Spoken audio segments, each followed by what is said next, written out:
In this episode of Clearing the Fog, I will shed some light on what I call every critic's goldmine. I understand that marrying a 9-year-old in 2018 just doesn't sound right. But before jumping on the bandwagon of insults and slurs, there's so much to consider.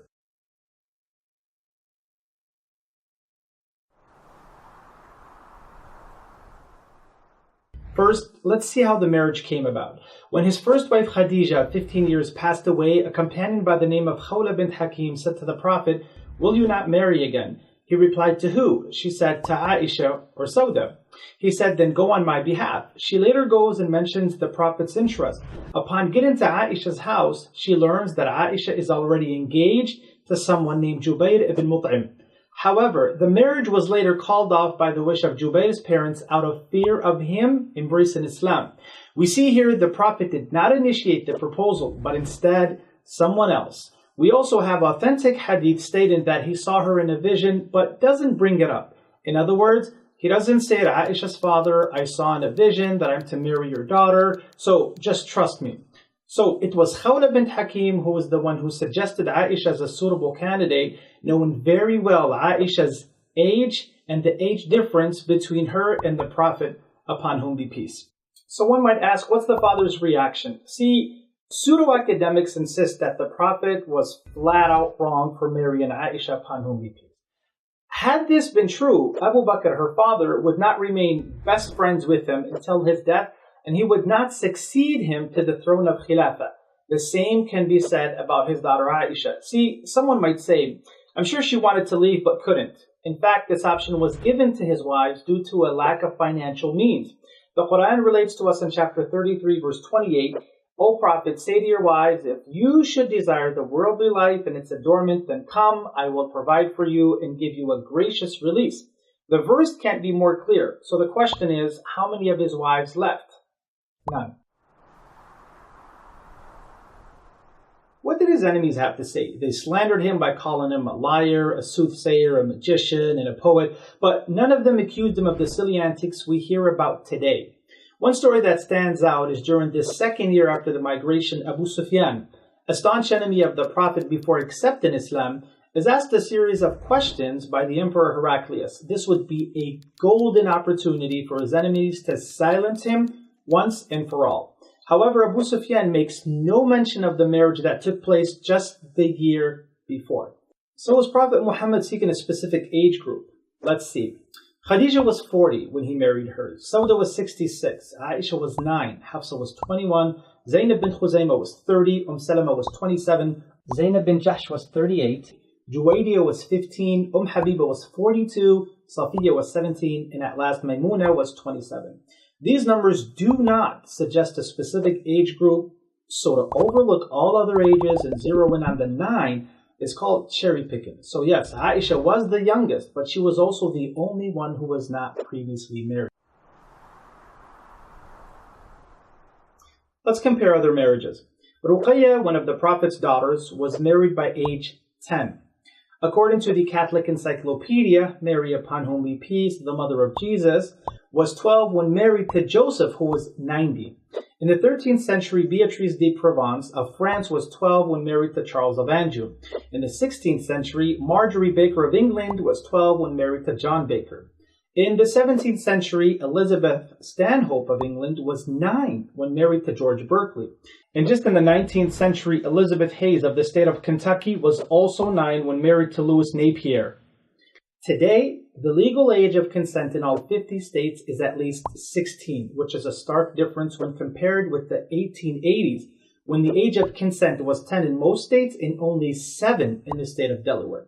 We find more clarity on this by Margaret Wade Labarge in her book, A Medieval Miscellany. She writes, "It needs to be remembered that many medieval widows were not old. Important heiresses were often married between the ages of 5 and 10 and might find themselves widowed while still in their teens." Also, Susan M. Ross in her book, American Families, Past and Present, writes, according to British common law, during the colonial period, the age of consent was 7. Today, we are astounded that girls of this age were assumed to know enough about sex or about sin to make such a decision competently. This explains why anti-Islam polemicists starting from John of Damascus in the 8th century onward are silent about this very subject, and it only begins to surface as an issue in the beginning of the 20th century. Here's how I can see this being an issue today. If there's textual proof stating that 9 is linked to everlasting bliss, or if your Muslim neighbors down the block were marrying their daughters off at age 9, this is just not happening. Societal norms are always changing. Today, words such as shacking up or fallen woman are almost never heard of and never used. For example, fallen woman was used to describe a woman who lost her chastity before marriage. Shacking up or cohabitation refers to a couple living together but not yet married, which was once illegal. Now, what if I told you a woman was jailed for wearing trousers because it was deemed inappropriate? You'd immediately think of some crazy, radical, conservative country in the Middle East somewhere, right? In fact, it's a lot closer than that.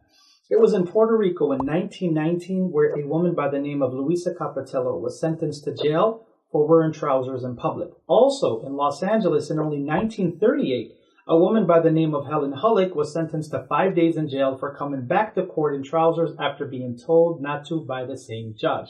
Again, because it was inappropriate.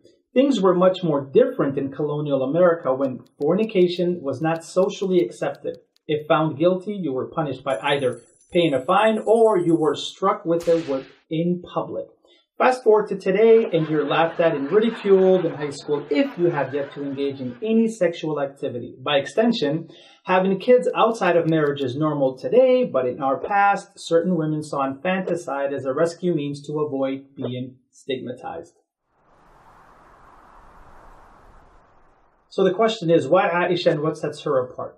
Number one, an early age coupled with an Eidetic memory allowed her to retain the Hadith tradition, and it's for this reason that the bulk of women's laws come to us via Aisha. Number two, she was of the Mukthirin. And this is a title for any companion who narrates more than 1,000 narrations. She is the only woman on this list along with 6 other men. Number 3, of all the women companions, she has the most narrations totaling 2,210 compared to Salama at number 2 with 378. Number 4, she was the daughter of his best friend. Number 5, she was a scholar with her own convictions, so much so that it's said that the fourth of Islam is taken from Aisha. So, quick recap. Number 1, the idea of marriage was initiated by someone else and not by the Prophet. Number 2, Aisha was already engaged to Jubayr ibn Mut'im before her marriage. Number 3, his enemies spread all kinds of hate against him but said nothing about this marriage. Number 4, both Abu Bakr and Aisha remained loyal to the Prophet till their demise. Number 5, upon hearing the proposal, Abu Bakr doesn't mention Aisha's age or the age difference as a possible hindrance. Number 6, Ruqayya was also married by age 10. Number 7, in our past, it was not uncommon for girls to marry at a young age, irrespective of their geographical location. I'll end by this. Yes, this does not align with our perception of a normal marriage. However, to pass judgment on an event that transpired more than 6,000 miles away and more than 1,400 years ago with our present standards is intellectually dishonest.